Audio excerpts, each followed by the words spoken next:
na gam tat kam pau nun ta na hen pu athakin na mai lo ong lui pi ku hi ong sob sian sakti ta in lung ul ong pai kha ma le to pa tu ni na ram na to ong cha sakti ta in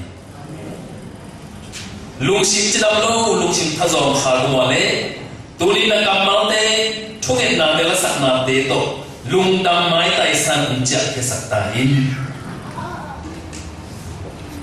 biar kau zuan zolo kapi kapu kanong kapa adam lote atete naunge te akipan zatoa omte awasyan kulay ng mga may na dokta jing ko kay zongin Linh Đạo Pa Ngắm ni Thì đám đường tất cả các sự dấu hình Tôi nhìn là phát triển Hiện là kim khó kinh thế Tôi cái lối nam đến nay nó sẵn mạo hồi na lấy trong lúc năm đô băng bay chỉ Christmas làตัวที่ปั่นซ้ายไม้ที่กินเชนาคริสต์มาสฝุ่นหนวดตาดอนเทนี้มันนี่นะจินาลุนาเตลงดำตุอินกิดำสักินลุงกิมสินกิมเตลงกินวามสักินคริสต์มาสซีซันคริสต์มาสสุนหนวดตาดอนนี้จินาทุกพาของไปยินวันถอดหัวนี้ตุนีนะ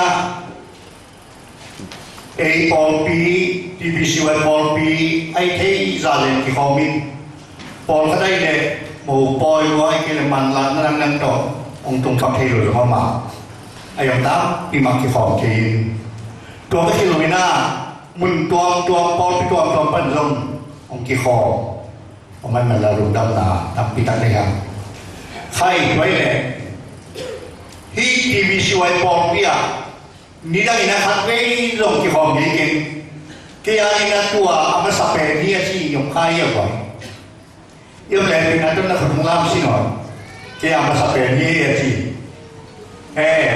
ปิงไล่เลยอามาหน้าไว้ปอกปีปัญญา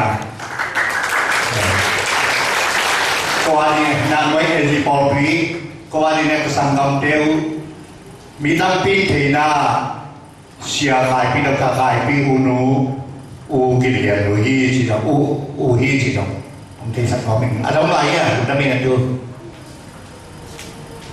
ตัวเราทีวีช่วยปอลปีหรือปอลปีทั้งพลังที่หอบปองคอยได้หยกนะผมรู้สิว่าเอามาหลวงกันอย่างไรนุ่มดำนี่ว่าถึงกำบัดได้นุ่มจางของนักตุนซิมนะที่หลายตะกาทีวีซีไว้ปอลเปียมาข้าศึกปอลเปียนี่งานนุ่งตันหวังปอลเปียนี่ที่พอกินน้องที่เก็บขวบเป็นงานนะถูกมีตรงนี้ไอ้ยังอ่ะหุ่นดังดีที่สังกัมปาเปฟิลิปปินส์ปนามไปเฮียฟิลิปปินส์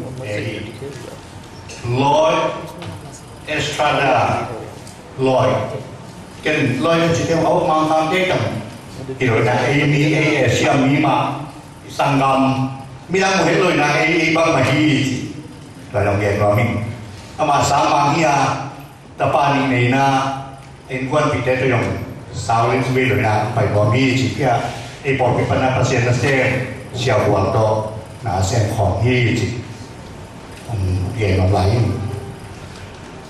What a wonderful joy for me to bring Lloyd Estrada to the Trinity Baptist Church Southeast community. The church wishes to be a global church beyond the local church by two ways. The first is by participation of our brothers and sisters from abroad, from international.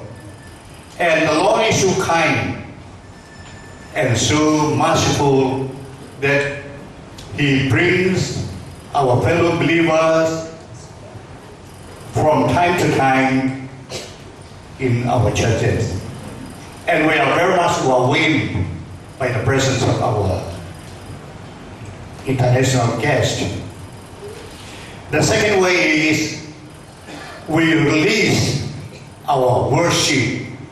The communication and media committee release our worship service to abroad by electronic media.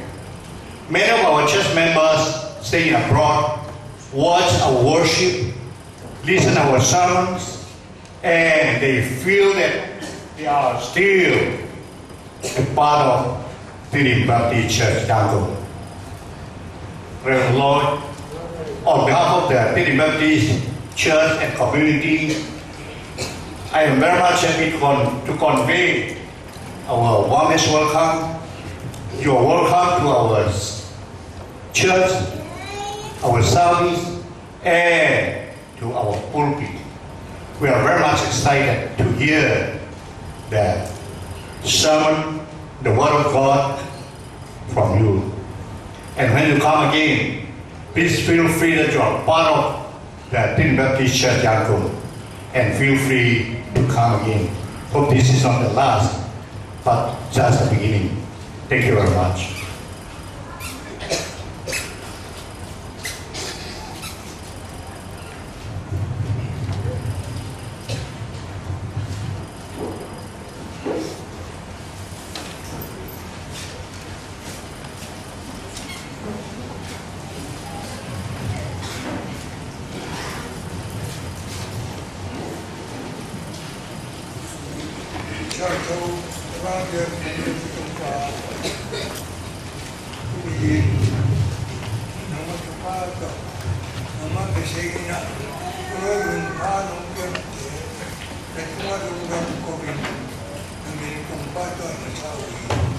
Treasures more than I have to tell you a story of the one who makes me sing. He is my Savior, He's my Father, He's my King.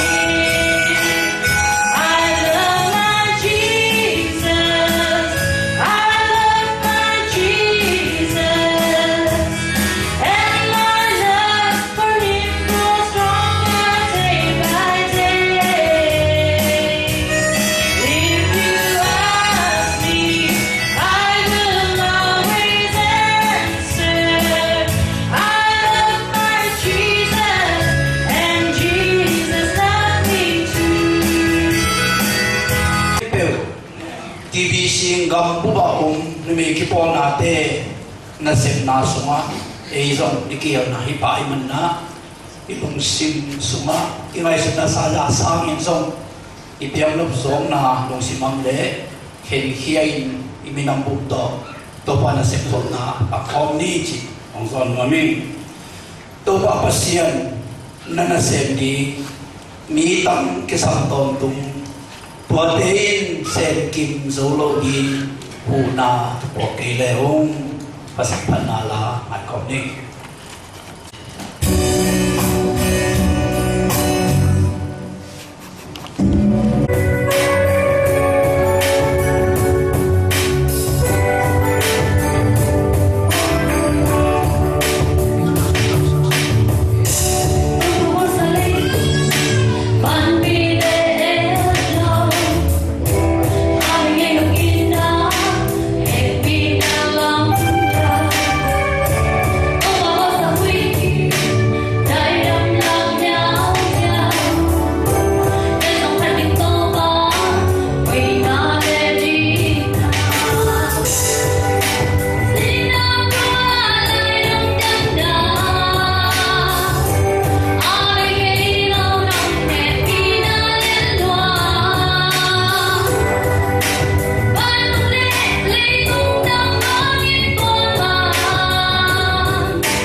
chỉ đâm na đun đào na lệ đun đào na đi chụp ba đâm đi nông giặc na cả lưu đâm nông giặc chụp ba để ban tu nín đi sum nín cái gì gọi là ông con tu ba nagam dali adi min siang tu takinu sang mai lama apen mam tu sari le apen tu sari min tu pa ông jai chin tu ba su min siang tu swan sum di teo nga tu ba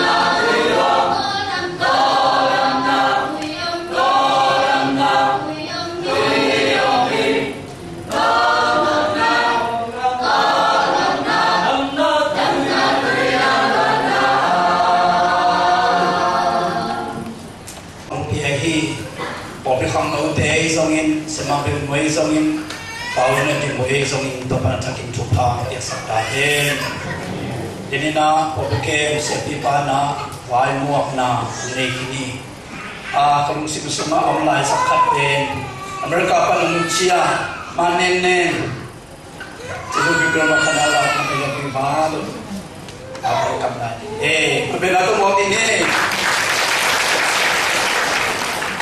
siapa ikut pinu siapa te nusomi te mau hia apa hia lain na kolbian na akau mama hia mereka apa tunciangin apa saltungin na hilain oleh pate tungin na tuntun kikela mereka tulai tak kikela na kolbia present worship makai honi na dia mama mau bisa memuhi kalau dalam kangtan na hilain munpan ong pelang mami Oleh itu kisah tiap sadina gam sumung gam popan piakian nato tu pada setna sunga popi tungton ma panghe betuna ilan pandang na pulaka amau te amdaki kumato bantu bang piak sabtahe ilan bantu bang itu cukai pahi tozo chiang ina pile pute kimu khopna ong tung ni som ni lenguk ni ipizom ni ni hi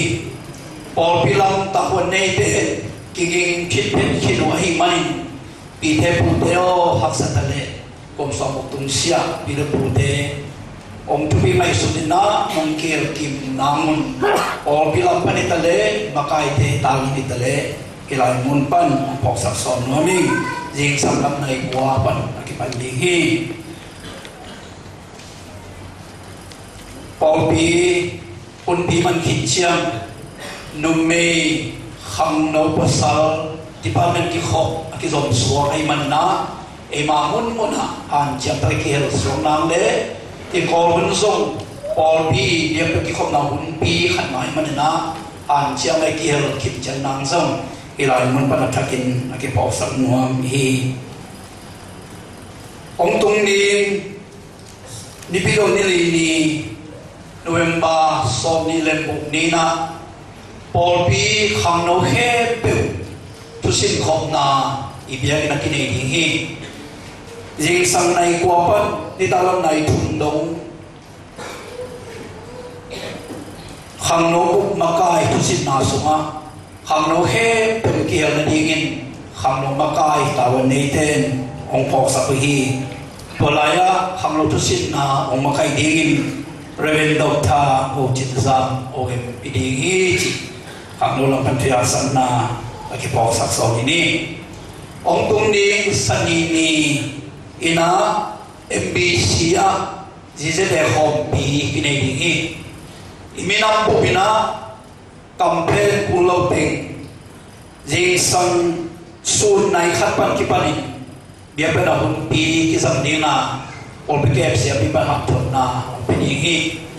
Ingge alika isu tabang tubang lung kimpi le Ive piani ina ane tuite kicing takin kibai hom dinga lungdam na ditakan kuang hom ding hiang tapi di minang buba kipol hop yang pia hop na zire hop pi sanini sunai khat episia ikel kim jadam insong ilai mun pan khatve athakin ki pawsak hian tuni eite hatana pedi Asia pangte otoba ka Malaysian tho simna kung sangni manguna alian sangi ane wanapan saunani na manguna alian sangi wanapan saunani na dong tua kit chiangin ka khoda le minam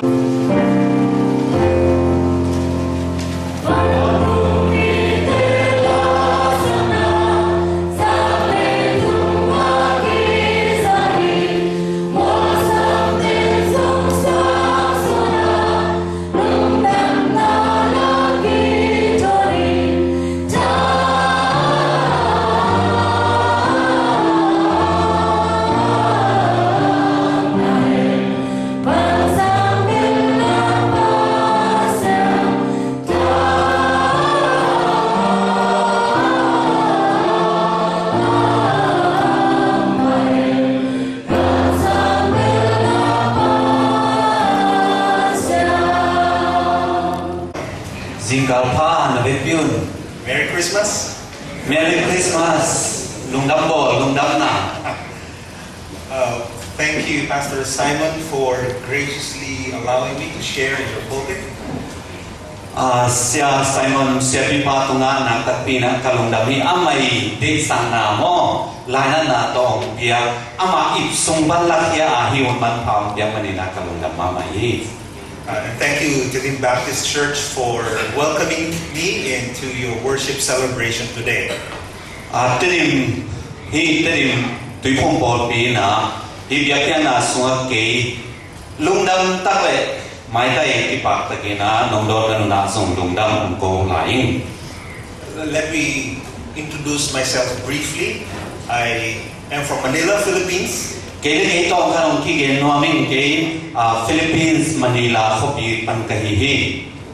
I have been married for the past 27 years. Kay inkuan ka na ito mo, zi ka na ito, so kumsom nini kumsagi katahi. I have one wife. Zihat ka na nahi. And I have 2 adult sons. Tani, akang kinsa mo, kang kinsa, tani ka nahi. 25 years old and 23 years old. Kumsom nini kumngale, kumsom nini kumchumtek pakin tauhi. I got married when I was 12. Kumsom nini kumni kapakin na, zi ka nahi. I came to know the Lord Jesus Christ when I was 15 years old. Kumsom nini kum nakapakin na, Jesu, kagum pala kahon pa ng kanasangi. This was many years before a lot of you were born. Kapian sa kina Paul karaswang na ilo katiding ng lamening. In 1986, I obeyed God's call for me to be a pastor. So yale kumina pasyanin ama na sendingin pasta sendingin ang samin tua pasyan sam na tanga kumahihi. And I have been a Baptist pastor all these years. Kay pena pesa kung tampi tuipong pasta tuipong siya kanasengehi. So I feel at home here in the Baptist Church. Tuni terim tuipong polpi teton kasat tak siya ina kain ka polpi ahun sang pangina kangat sunhi. I serve in an organization called Wycliffe Global Alliance. Tulay ta ina hile kanasep na Wycliffe Alliance akichi. Pasyan na sep na sunga tulay ta kaki helay ta hihi. The main focus of our ministry is translating the Bible. Kung na sep apay pipe na laisyan to tehya hihi. These are the translation projects for those who do not yet have the Bible in their own language. Laisyan to tehya amaw kam amaw hama amaw oa laisyan to anay nalo te ading ina laisyan to tehya na aseniho. And I look forward to many opportunities of sharing the vision for Bible translation here in Myanmar. Hiko ang sungazong hiko in nasep na to kizuin nasep tampi sem heiling chi na mu na mo sun mang tampi to kana ohi kana nehi. I will talk a little more about that later. đến năm chiang ina zong tua na sem na to ke sai kampiong gen lai. Our message for this morning is entitled The Picture of Heaven. Tu jing sangai gen di thuina bangyam chi la thuluina van tung lim chi thuai hi. What comes to your mind when you hear the word heaven? Van tung chi ta chiang ina na lung sim sa bang ong swa la bang namin kha bang swa da la. Here in Myanmar, how do Christians or what do Christians think about immediately when they hear heaven? Van tung chi kam ma za ta chiang ina zomin te nim kam pa te hi zongin kol ni te na hi zongin ama lung tang sunga bang za ina hi van tung chi kam ma len ilung simong la zo hiam. In the Philippines, Christians would think of gates that are made of pearls. Philippines mean gate. Gate of heaven.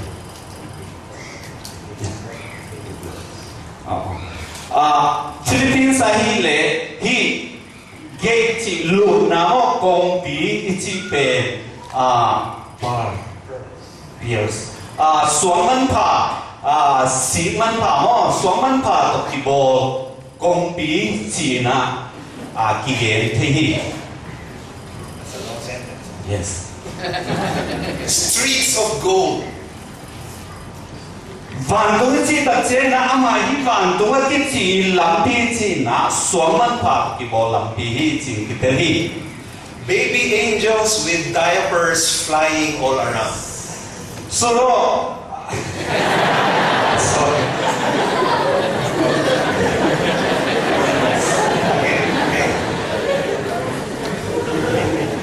Tiểu bảo chế mò van tung mi là cái gì van tung mi nào bằng tên là daya pa tên na chế về daya pa tên như nào van tung mi tên lên zia zia hi chỉ là cái mù hi.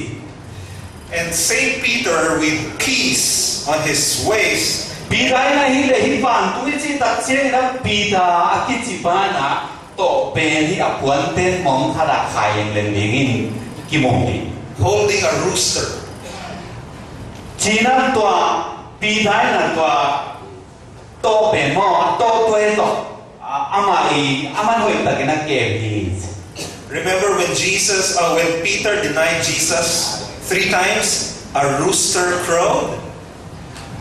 Tòa lệ bị thái na tòa bà Giêsu asima Giêsu bền thum về ania na tòa ania na bền bằng na phổ hiam chỉ lệ hi lui hi quan na hangina. That rooster went to heaven. Toa lui pe ni na Peter zu anya lam phok sa hi manin toa lui pe ban tung nam tu hi. In the book of Revelation, we see a different picture of heaven. Hi mangona lai sem do sunga ban tung ichi ban tung ga ichi pen lim tuang to mina ki gen ki mo the hi. In chapter 4, the Spirit invited John to come and see what is to come. Hi lai sem do mangona lai sem do sunga pasiam ban tung mi na zo hang tunga lakin mai lama bang thu bang lam pian ni hiam chi van tung thu to ki sai ni song ina thu tam pi zo hang tunga gen hi. One of the things that he saw there was an eternal worship celebration. Toa amu de van tung mi te la thu te sung pa ina kharina bang hiam chi le at ton tunga mi hon pi te I biak pian na chi toa khat na na mo sakhi. He wrote down what he saw.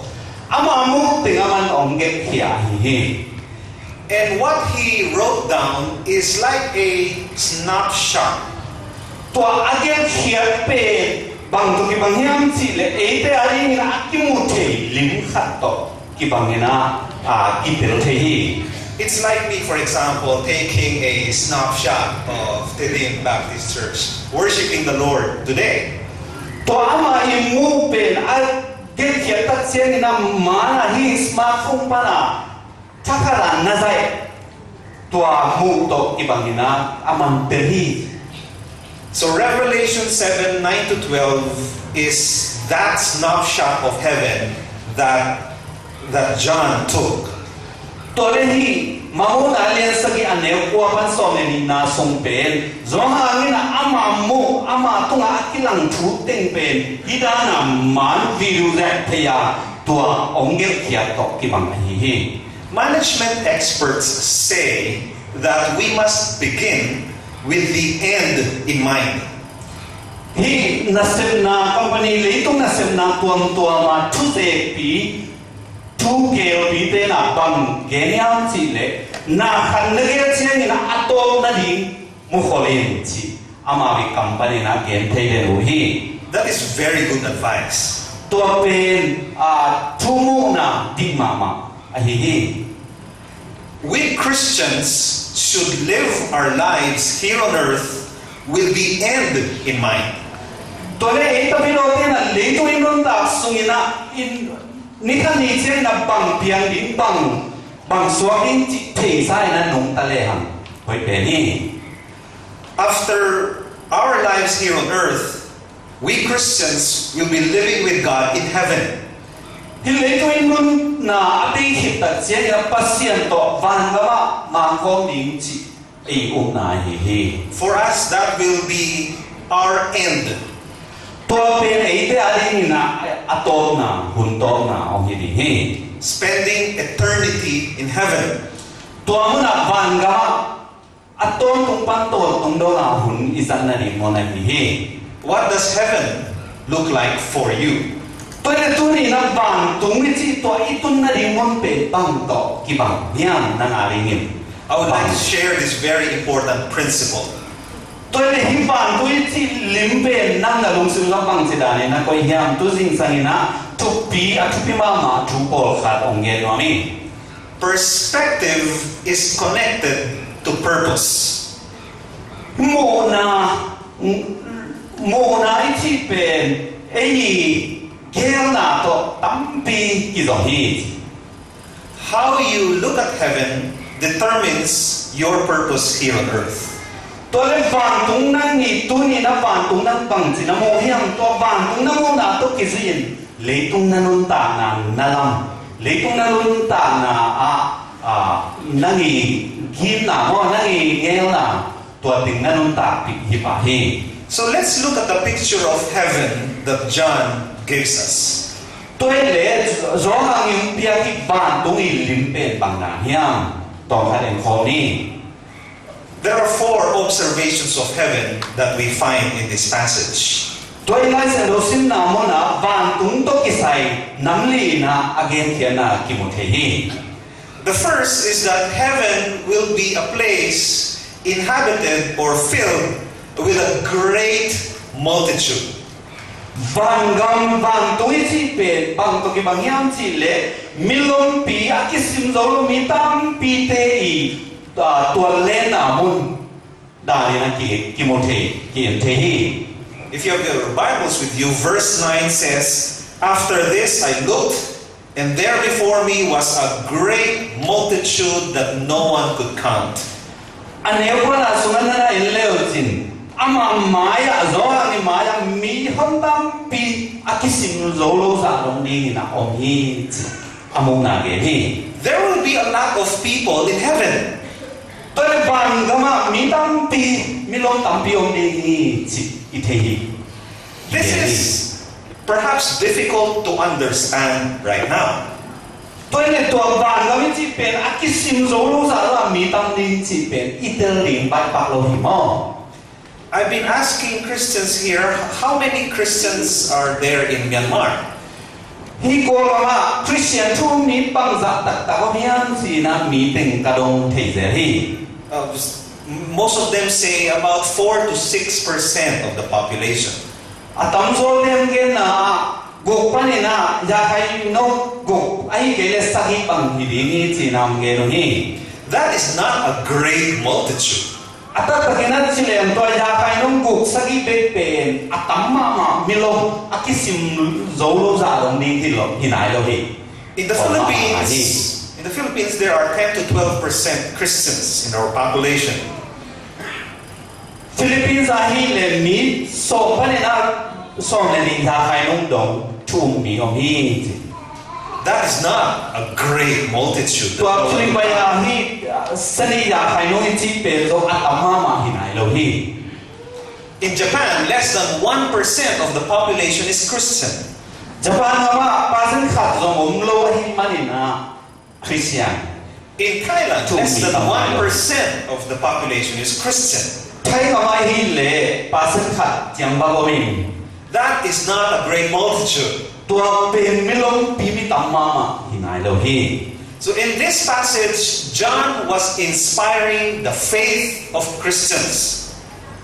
Tôi mới là hi rõ hàng na amai mangmu na swagen thui na mi tam piong ni hi chi ta che na thu mi te na tha saki thu mi te na hình saki. There are more Christians than you think. Lấy tu na nangi te nangi mo za sang na thu mi pasien mi pen tam zo hi. Have you been to a very big gathering of people? Milong pimitam ti ihok na mun na tungeya. Several years ago, I attended the Friday prayer meeting of Yoido Full Gospel Church in South Korea. So we are Yoido Full Gospel Day cùng anh ấy ủng hộ siapa yang kasih main ni tua tengah abis aku tampil lah nak kena kihir ni. There were 14,000 people in the prayer meeting.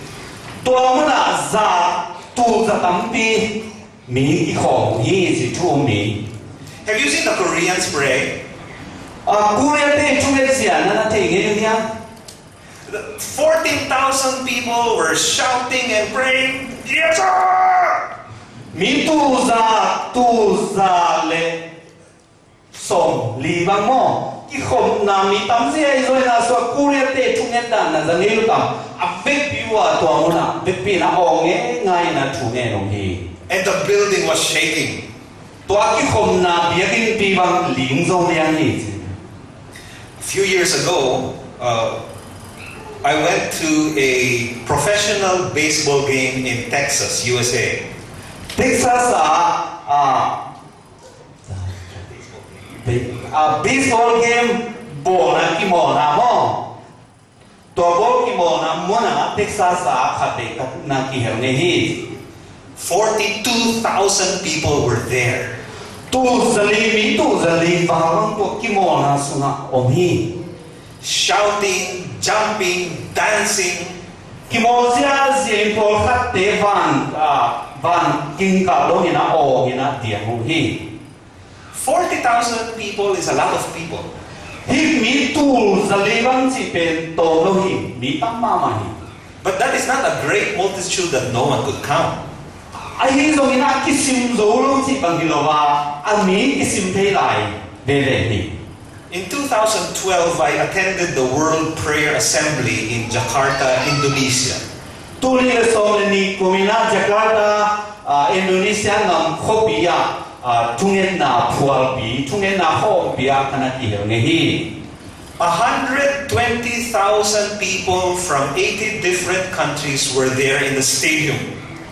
to ki khom na tungen khom bi sunga mi gam song hian pa naung pai tungen khom mi pen mi tu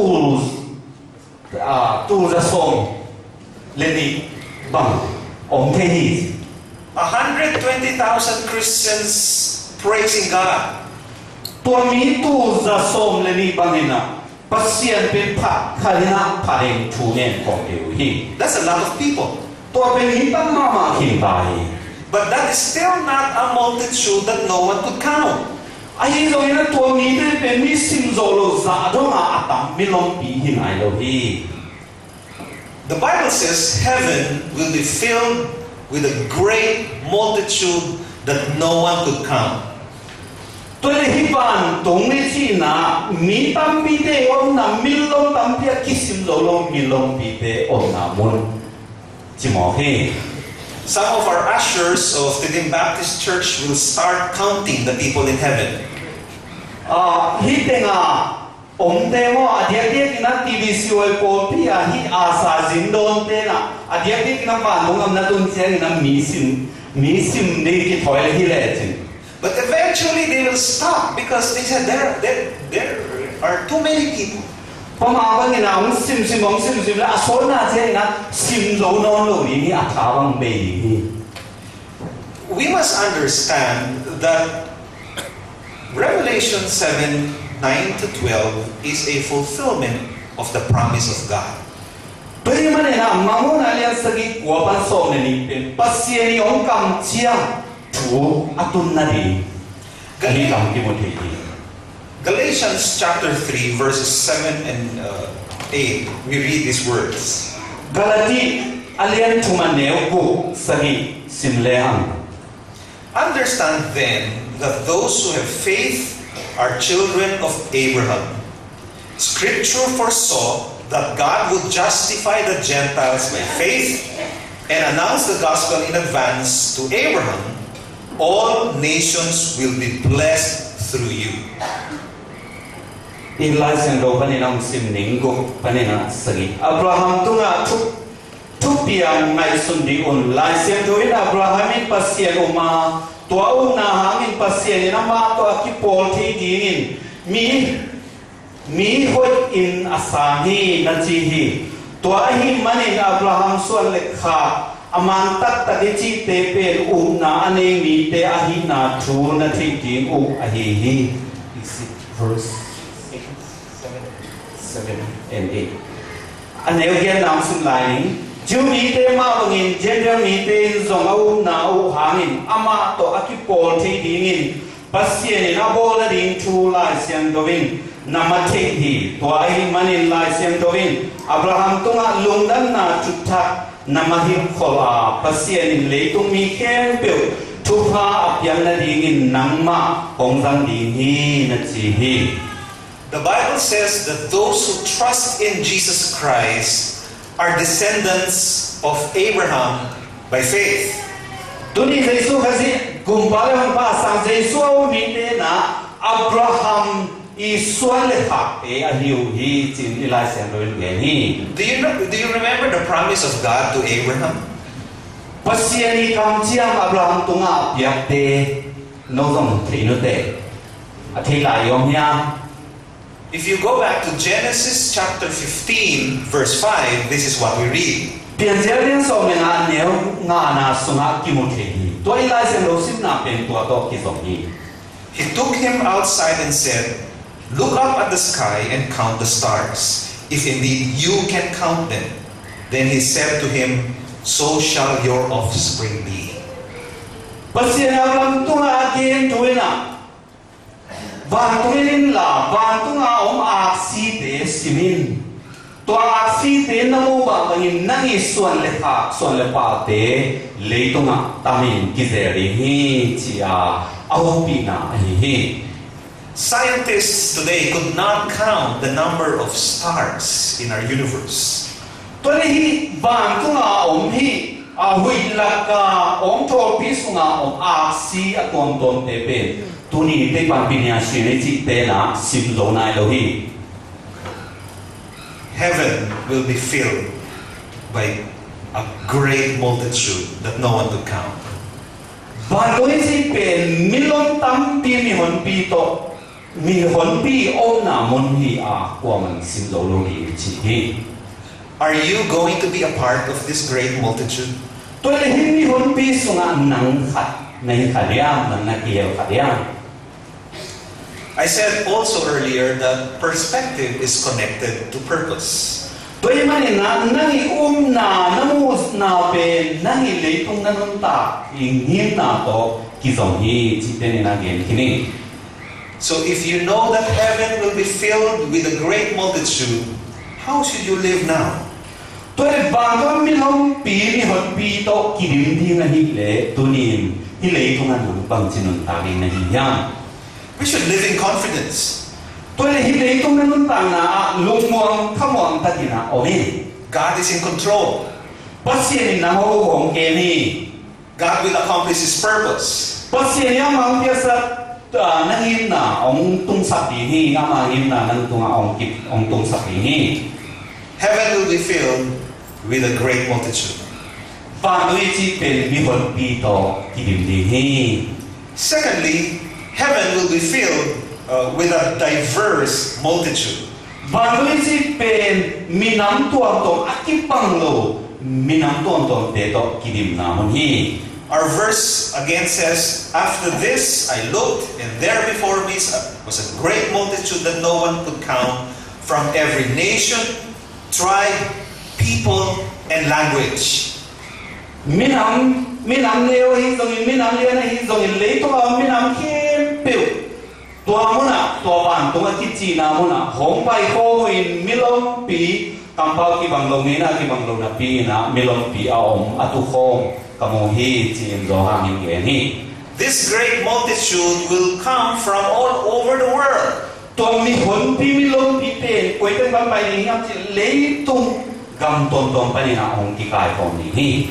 Red and yellow, black and white and brown and all kinds of colors of people.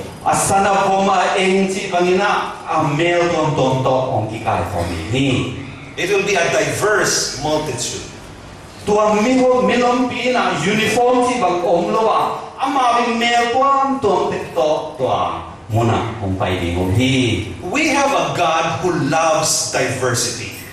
Ibia pasien pen tua akipang lo minam te ai pasien hi. In fact, God created diversity. Pasien ngia pen tua akipang lo na abol pa na na mo hi. He could have created everything black and white. Amana hi mi ngana abo sana kin peupen avon le akamina bol hi. He could have created everyone looking like God. Keito kisun na mi kin peu keito kisun vi de na dong bol hi lo hi. That would be very sad, no? It must be celebrating.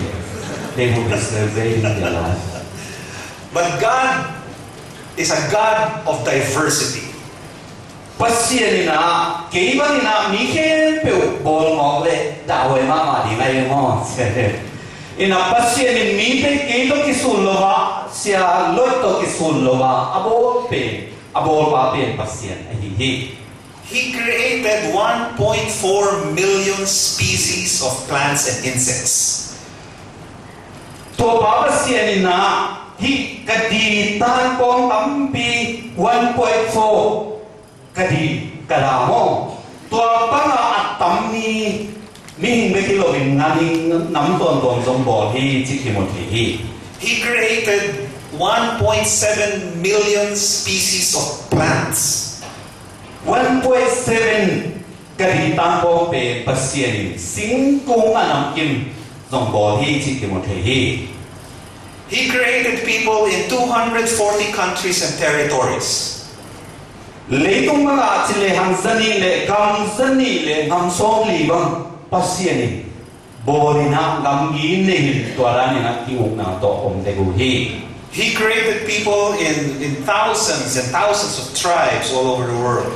Leitung minam tulza tampita om lamsong pasien abo lamsong itikini. He created people speaking more than 7,000 languages all over the world.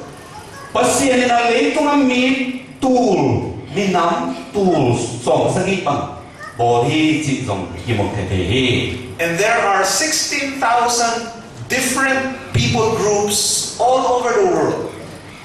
Minam neo tuam akihen pasien na tul za le tul song gupang na song God created diversity. Pasien tua bang akipang lo minam tuam tampi abor pa pasien hi. And the beauty of creation is seen through the diversity that God created. Pasien bo sana te hoi hi chi imu the nai na bang tung paniam chi pasien bo sana te ki bang lovin atuam mel ton ton mina pole ni manin tuai na ahoit na ahi zo hi. Every nation, every tribe, every people, every language will be represented in heaven. Gam tom pan hi zong in minam tom pan hi zong in minam neo pe le phung tom pan na to van to ki chi pasien bol na gama to pan ama mi te gam ken pe mun ken pe le be phung ken pe pan na to pan ong kai ko ni hi. The focus of our ministry is the language portion in this verse. In siate na sep na pasien in tua ama bin na sep na sunga pasien ni bo sami nam tom pau tom te I pau to lai sen to let kia pe na ma sep na hi. We are partnering with the body of Christ so that people in every language group will have access to the Bible in their own language. Ko te na sep na pasien mi te to ki bol homin khut ki le ni na semin mi nam neo tom te na amao pau nia amao o nia tok lai sen do asim te ding de na tuk na to asem ke hiu hi. Every person in this world has the needs to have the opportunity to hear the gospel in a language that he or she understands. Ko te tum na le ngim nai na bangyam chi le min mal khat simin ama I pau nia ama I pian pi pau to pasien chu za asim te na di ko te ngim na tuk na bung pi hi. Last Friday, I was in this meeting called the Forum of Bible Agencies in Myanmar. Bible Society panina abolu ko ang so pasien na sem ki po na punton te kai ko ma tut khom na mo na ke abesa ningani na nanakil thing. In that meeting, it was reported that there are still 50 people groups in Myanmar who do not have the scriptures in their own language. Tuani na bang gieniam chi le ko ang sunga minam so na bangina amao pau le oswa to lai sem do nei nai lo hi chi na ong ge lo hi. In the report that was given, the person also said that regional language speakers are the ones who do not allow Bible translation. Tuai hin manina hin minam neo te na amao pau to amao to lai sem to ani thi na ring na alian zo hi amao tu nga thune hi minam ma kai te na to pen phalo hi lai sem to let kia ti phalo hi. Regional language speakers want the other people groups to speak the regional language. Tôi mình là mình nắm liên zo thế na amai pau ai lo to mình nắm neo te pau to lai sen to kilet kia din chi bang pen dik lovin ama pau thun no min hit no zo hi. They said that this is for the sake of unity and uniformity. Tôi mình là mình nắm liên makai thế bang chi hiam chi le mình nắm neo te na ma pau to lai sen to anh din sa ina pau khadina lai sen do kilet zo hi le ki pung khan na ki long khan na om zo di hi chi na ke no hi. But if God wanted uniformity, then He could have created us speaking only one language. To ban na hi gamma kai te na ama wi pau pen ya mi nam neu te na zong pau ling zang ling chi a thu an nei no pen pasien in to ban na lung sim nei hi le mi nam neu te bol lovin to uniform chi a ki na ke pe akibang ki na pasien ni bol pak lo ring an hi yang. When we all go to heaven, we will be speaking and worshiping God in our own languages.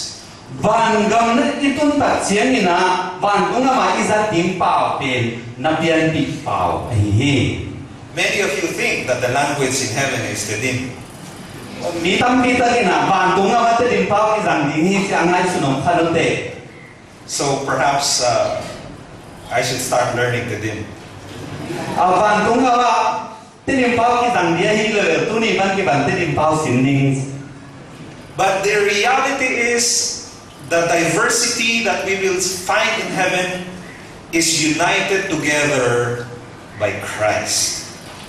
Tua van tung ama pian pi hi om na I han na I pau ken pi to van tung ama pau di nga ai zong ina khazi sungat tua pa nam ton teng pen om ki lom khari om ki tel gai di mu hi. Ephesians 4 tells us that our unity should be in our knowledge of Christ. Te tu ni ai ki pung khan na ai chi na khazi sungat ki pung khan na lim hi.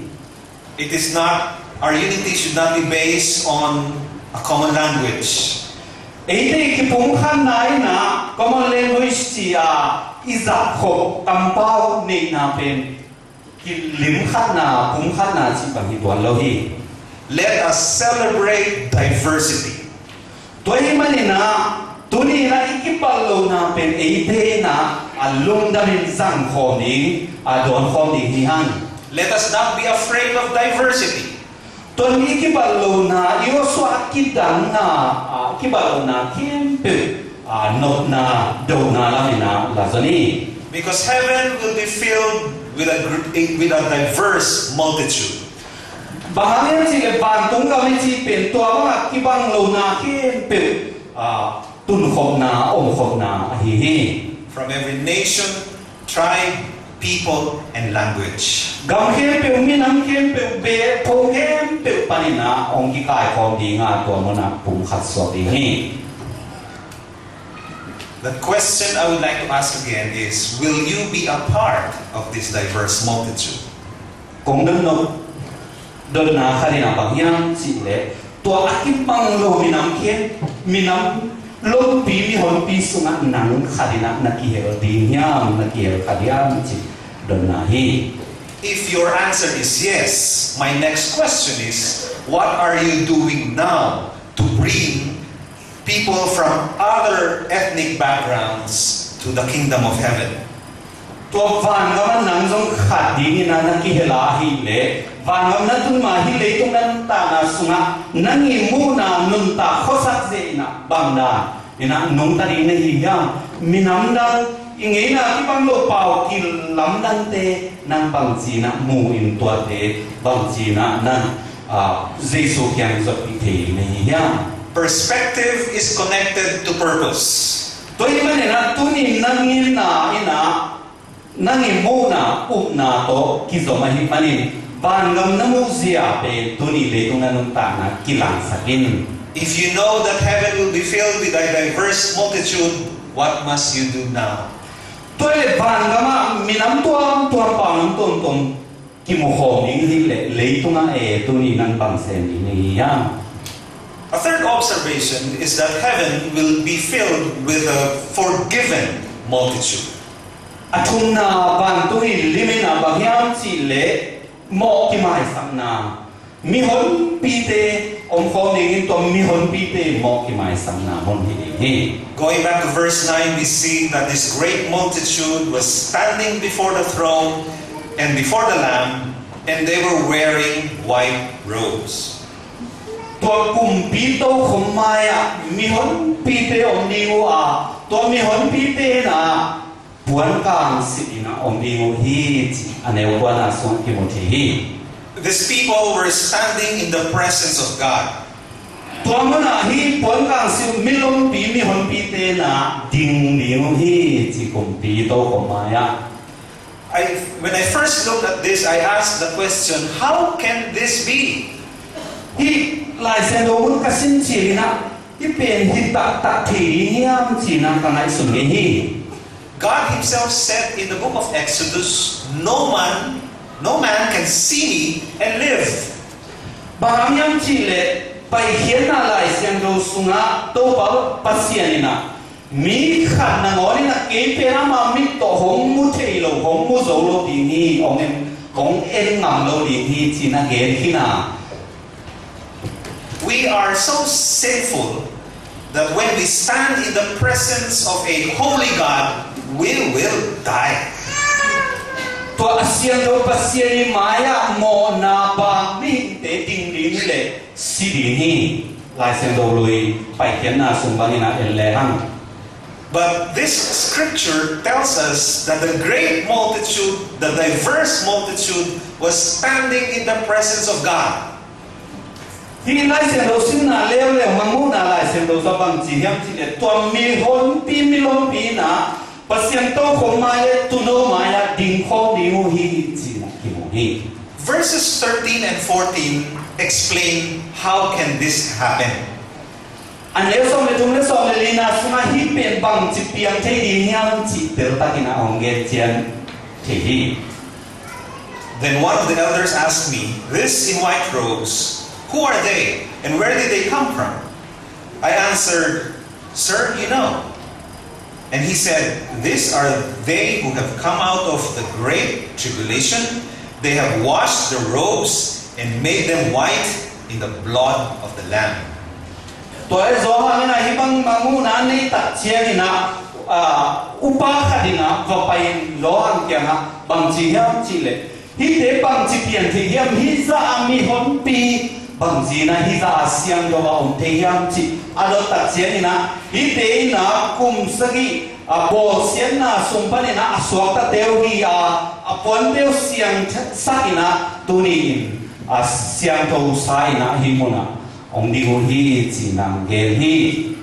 These people who were wearing white robes were washed by the blood of the Lamb.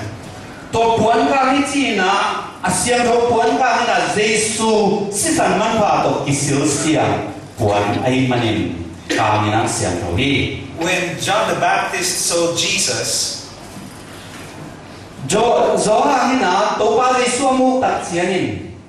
he said to his followers, "Look, the Lamb of God who takes away the sins of the world." Mi bi de hiam bang chi hiam chi le hi pasien tu no le to mi de mona apo ke pa pasien tu no hi hi chi na mi bi ko ke ni. Heaven will be filled with the forgiven people. Van tu chi pen mo mai sang na nga te I tun na mon hi hi. They are not perfect, they are not sinless. Amang te mo bang lo hi lo wen amang te miti ta te chi bang hi tuan lo a. But they admitted their sin and asked for God's forgiveness. Pasien kia nga mo ing chi na akambani na pula king pasien kia zo na na to pasien Jesu bi te I tun na mon hi zo hi. And their hearts were washed with the blood of the Lamb. Ama bi kha pen Jesu ha Jesu sang to kisil siang te hi. Do we have sinners in our congregation today? Ipol bisu mang mimo inay na hiya. How many sins do you need to commit to become a sinner? Mo na chi pen bang to na te utam bang za chen mo na bo chen na mo nei pa hi chi na ki chang te hiam. Just one, right? Mo na khat bol le zong mo mimo pa hi ta ai na. You remember the 10 Commandments? Tu kham som itay la na le tu kham som. One of the commandments is you shall not steal. Tu tu kham som zong pa ne na khat na ba hiam chi le mina bo sak ken chi hi. If you have stolen something, even once in your life, you stole one kyat or paperclip in your office, could you please raise your hand? Nakan sunga pekat be angu singi mo na khatte hi na zum sunga hi pen ina sang pak ning chi na toi pak chi bang kho azang nge na mina angu nge na ong le na ko do nong lam thi tam nakan sungwa na khatte angu nge ten ko nong lam ni bo le ang san ta ke nong lam do le alam lo te bang dan tiak ini ba ka dai ni. One other commandment is you shall not lie. Anang tu pia ni na bang hiam chi le mi khen ken chi khen na sang ken. If you have said at least one life all your life, raise your hand. Mi khen khat ding mi na khen le zong na khăn sunga mi a kem ngai pa hi te tora na mi kem ngai ten khát đi khát chắc là tắm do mi a kem ngai ten ku dong la mo le ngoài. If you are not raising your hand, raise your hand now because you just lied. Tun khun na lak ke ya le nang ong khem nei mane na tun na ku dong la mo le khem ni ken chi na khut la to nei mane na mi khem swak nei mane long la because Pastor Simon, I am so sorry that your congregation is full of liars and thieves. Sir Simon no da ma mai na pol pi mi ten ong khem hi mi khem tam pi tak pol pi song nei ha de. But if we admit our sin before God, He forgives us. Ai hani na tua mo na ibo ngi mi khem ngi mi na ingok sang ngi ten pen pasien ki ha mo mai na nge ni na khiang ngi mi khem ngi na chi le to pen mo mai na ki nga hi. And we will stand with that forgiven multitude in heaven.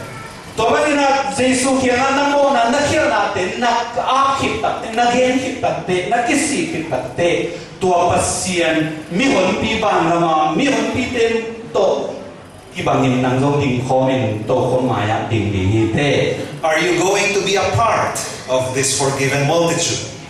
Tua mi lom pi mo mai sang na nga mi siang do te sungan nang khadina na ki khadiam. If your answer is yes, please remember this. Tua te sunga ke zong ki helma ning na chi le kong gen no khalo hi. God has given us the ministry of reconciliation. Pasien nan eite mi ma khat kim to ma ong pia ki na khal le khat mo ki mai sang na kilem ki na adi pasien a hi hi. He wants us to tell others, be reconciled to God. Pasien na eite pentunin bangeni nang de hiam chi le mi dang te to kilem na boli na hong de hi. Heaven will be filled with a great multitude. Van gami chi pen van lui chi pen ak mo mai sang na na milom pi te on na mon a hi hi. It will be filled with a diverse multitude. To van gami chi pen minam to te on khom na tu khom na mon a hi hi. It will be filled with a forgiven multitude. Mo ki mai sang na anga milom pi te on na mon a hi hi.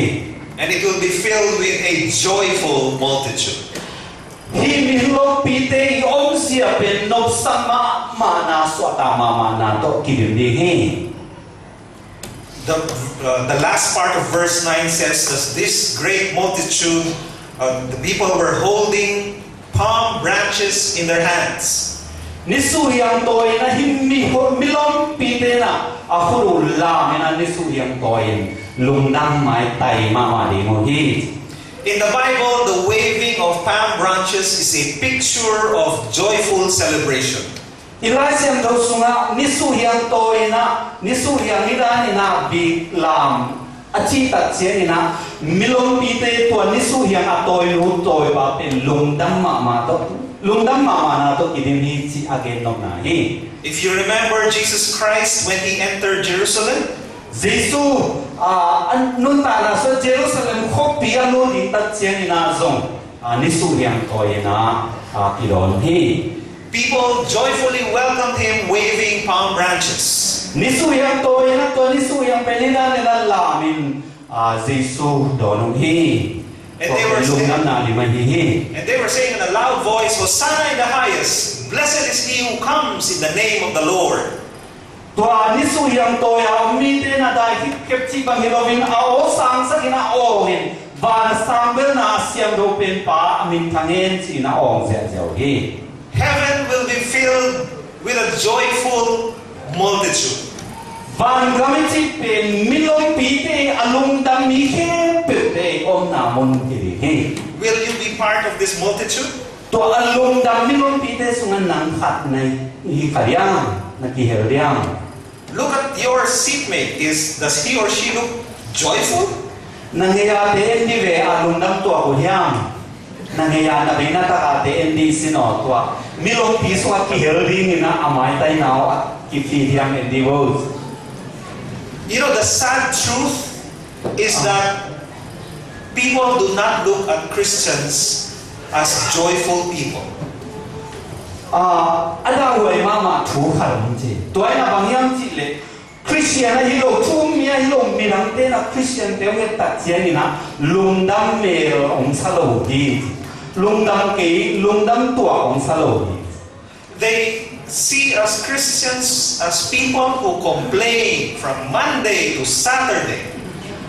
Minang tena chumlo tena Christian tepen Monday ni pa ni na ni no ni pikowa ni pa ni no ni dong a complain ton tung ahe aluham ton tung ni te sina omo hi to ben dawai mama tuman khati. You look at their Facebook accounts, they complain a lot. Na Facebook sungen le chin to Christian tu meeting ma ki tong to ina tulo lalo tenge no hi. We should stop this. Tuara na Facebook ay itong nanunta na ngira alung dam huay lo ada huay mama nunta kasat ziyate tuhuli na khol nunta hilo yan. Philippians 4:4 tells us, rejoice in the Lord. Again I say rejoice. Philippians lian neuli na sungat lung damun no te kung si kikina lung dam ton tumun jihe. Why is this great multitude in heaven rejoicing? Bahangin na hi vana van kung nga milong piten pen lung dam ma no ma yam. Look at your Bibles. Let's read verses 10 to 12. Ilai sen do bun en le hang aneu so na pan so ni na en le hang Timothy. Verse 10, they cried out in a loud voice, salvation belongs to our God who sits on the throne and to the Lamb. To komamau te to komai to kom amau te na pi ta hin ongin. To kom tunga ao mi pa pasian le tu no pen eite ahon kia hi achi hi. Hot kian na in to pa hi chin mi pi te ong sia sia hi. Verse 11, all the angels were standing around the throne and around the elders and the four living creatures and fell down on their faces before the throne and worshiped God. Và cũng đi tên lên gia in kim có khen pewa lên gia in amai teu ya pasien to không mai pasien tu nấu Giêsu mai lam nga ina lên pasien min phật gia giàu hi. Saying praise and glory and wisdom and thanks and honor and power and strength be to our God forever and ever. Amen.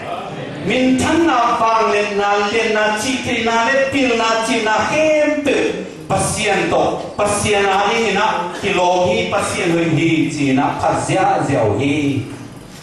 They were joyful and declared that salvation belongs to our God. Ama milong piting lung sin kitwa tagina ong zia zin gu khian na ho khian na ina to pa hi china pasien min phazia zio hi. The fact that they were standing in the presence of a holy God brought so much joy to them. Bahayam chi le hi ho khian na Giêsu ka ziong pia lung dam na chui na ete hong lung dam sak tak pin non na hong te tak pi hi tua hangin na amau te noami lung dam min pasien min paru hi. They were joyful in worship. Amau te piak nan lo sao hi. They shouted in a loud voice their praise to our God. So it is not a sin, fellow Baptists, to be joyful in worship.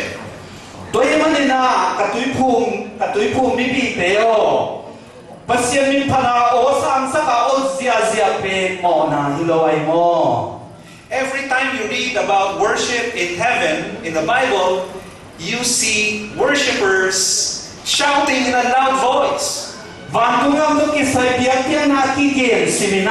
biak na apemi te na dai hin chi bangilovin ao sang sakin phazia zeu hi chi ilai sem do sunga to abi ve ki mo lo yang. So I suggest we start practicing now. Toy manina tuban ki panina o te sang sa kapasien min phan na sang thei le hamuling. Otherwise, when we all get to heaven, all the Baptists will be praising God in a soft voice. Toy Tobang ihi keile tupan iki pat keile bangami tum tak chiang ina to milon pite la ka ebe ki hel kharingin ai hang I o sang keile bang chi di I o in ke keile They will be saying amen, praise and glory, wisdom and thanks, glory.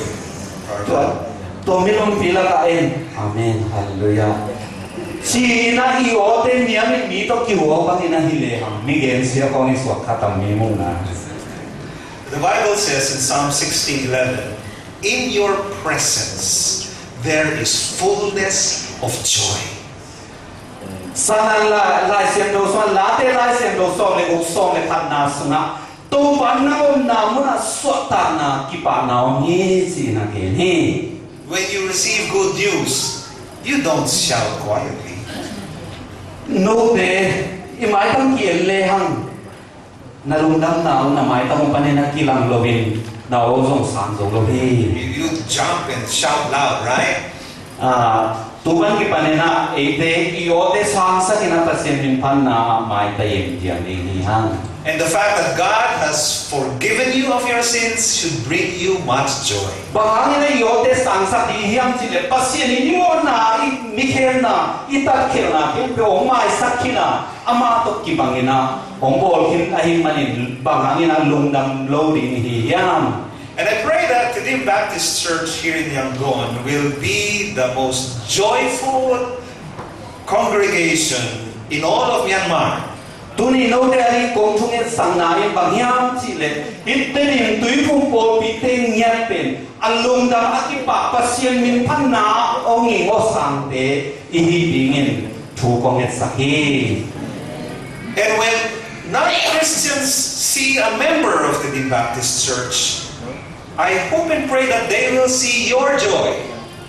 Thum lo mi khadina terim tui phung pol pi mi khat te te amu ta chiang na hi pa lung lam to si hi pa suak ta si e chia o mo the ding ki thung et na hi. And they will say, I want to join their church.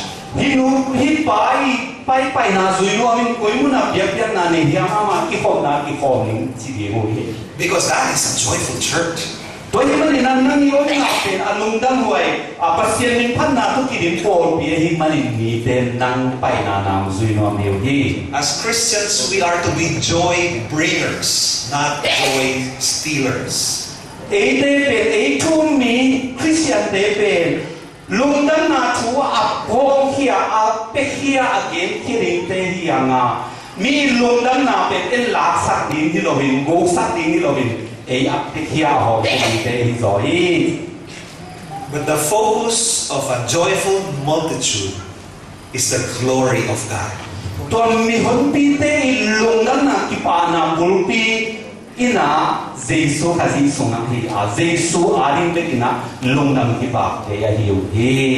Our world desperately needs joy. And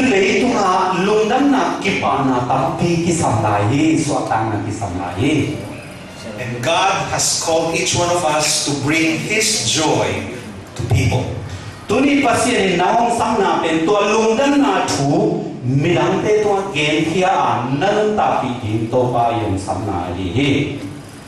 in conclusion, let me just review. The picture of heaven that John paints for us includes a great multitude, Van gami limina zohang yonggen van gampe van gami china hibangda ni yonggen na sunga milom pi a diverse multitude, milom pi te omna to milom pi te pen minam tuam gam tuam le ngina tuam panong pai te hi a forgiven multitude, to milom pi china mo ki mai sang na nga milom pi te hi a joyful multitude. Alungdam akipa milom te ahihi. that picture of heaven is not yet our reality right now. tua bang aban tu ilim zo hangi ong gen pen tu ni ilei tunga kimonai lohi ong tungai tak lohi. But that is the end that should be in our minds. Tua mun pen ban ngam hi a ni khan ni te itun na ding mun a hi. We are not experiencing that reality yet because God wants us to bring His gospel to every nation, tribe, people, and language. Tua milom pi mi hon pi gam hen pe pa na mi te om na ban tung gam na chi pen tu ni na ki mu thei na lo hi parang yam chi le hi le to mi nam to pasien thu a na lo lungdam na thu a thei na lo mi nam tam pi om lai hi manin tua ong tung nai lo hi. God is inviting the Redeemed Baptist Church to join Him in His work of bringing the gospel to the ends of the earth.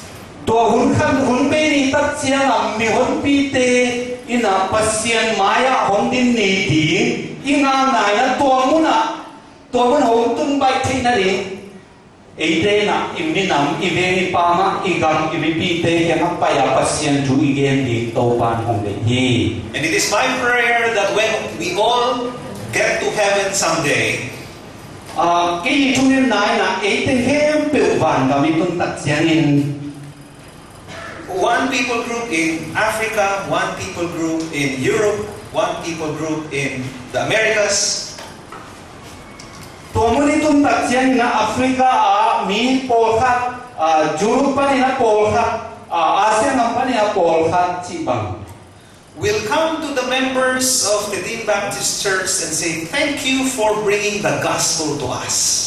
tua muốn đi tuân tắc giang na tua Africa nam mi hon khác bằng ina terim tui phu Paul pi te on lung dam lo in ko te Jesu yang nong pai pi manun chi lung dam ong ko hun ding ông đi tòa cái đi na cái chung em na hi. Our people are in heaven right now because you brought the gospel to us.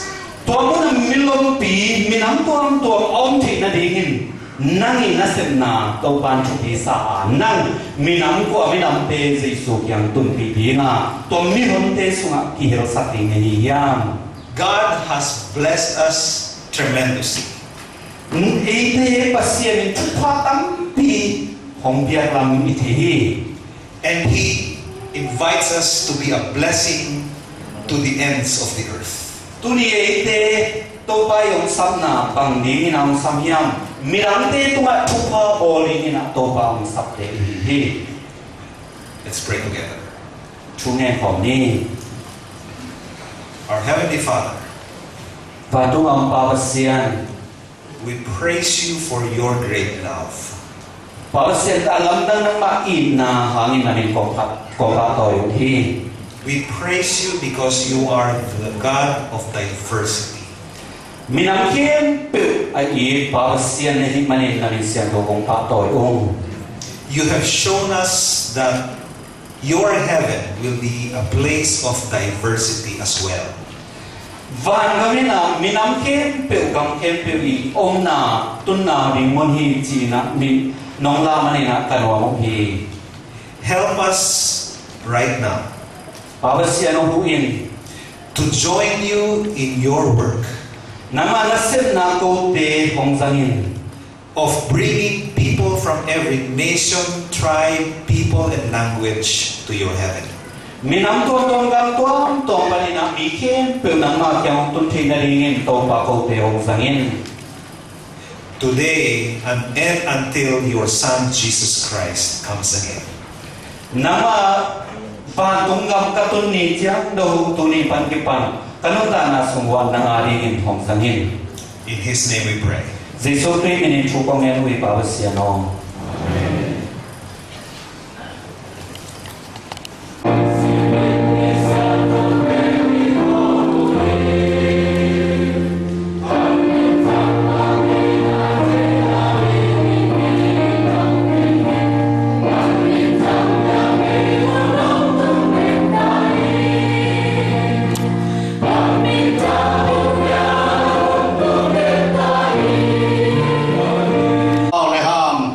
kilam dan hina kilam dan tasele to pa maya kibanga ama phat khom mitelaka ikil theina dingin ama nun ta na pia ong tan hia to pa sunge ina to pa ipa pasian ni nale tuan ngam no itun dongin buklo hoilowin ong jingke kasia om pinain pilai ka ding no te ke tu tuna athaki nong tungen la aton tungin om pi den ta he